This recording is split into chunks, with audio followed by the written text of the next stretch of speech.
Nathan Gill, UKIP MEP for Wales. We now know that Wales is going to get £1.1 billion in European regional development funding. What's your reaction? It's a large sum of money coming to Wales.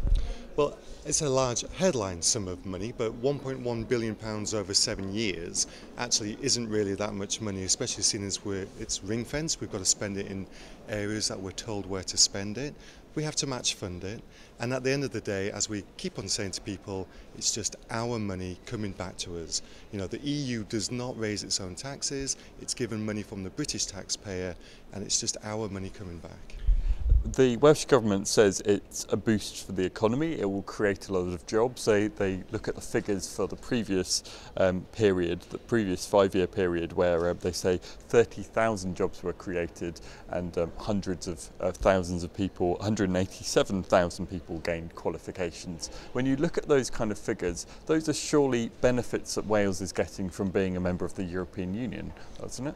Well, they said that about Objective 1 and they said it about the divergent funding, and here we are, a third tranche of money because we're one of the worst performing regions of the EU.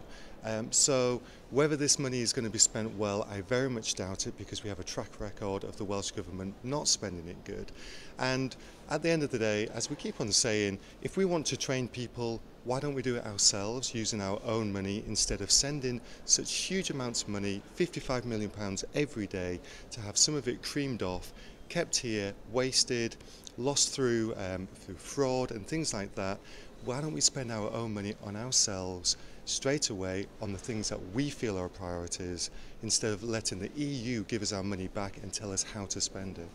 How do you feel about the way this money has been spent in the past? You mentioned there that not all of it has been spent successfully. Indeed, there are projects that have been, I think it's fair to say, complete disasters in the end. But there are others that at least the Welsh Government would say have been big successes, lead to more investment in Wales, more jobs and so forth. Is that not to be welcomed? Well, with the £6 billion that we've received, obviously there will be good and there will be bad.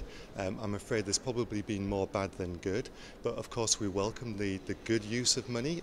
Of course we do. What we're not happy about, though, is when they give money to councils to spend, or to the universities, which I don't think has been a good use of this money. We're hoping that this time it will be used wisely. We don't think that using this money for things like renewable energy is a good use of the money. We think that it would be better off to use the money in one big project, like perhaps making sure that the whole of Wales has, you know, a decent broadband or even a decent 3G signal, because there are massive parts of Wales where you can't even get a decent mobile phone signal. These are ways that we could actually affect people's lives for the positive, instead of giving it to a few large companies to help them boost their profits.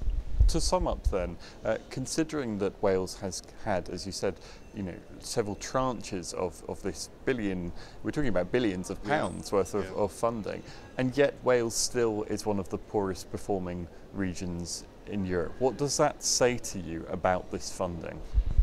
Well, it shows that where government tries to step in, they very rarely succeed. And of all of the regions that originally received this objective funding, I think it was 15 years ago, we are the only, well, we're one of 8 which are still receiving it. And this includes areas like southern Italy and Greece. So I think the proof of the pudding is always in the eating. The Welsh Government has failed miserably with the last 10 years worth of this funding, and we are yet to be convinced that they're going to do any better over the next 5-7 years.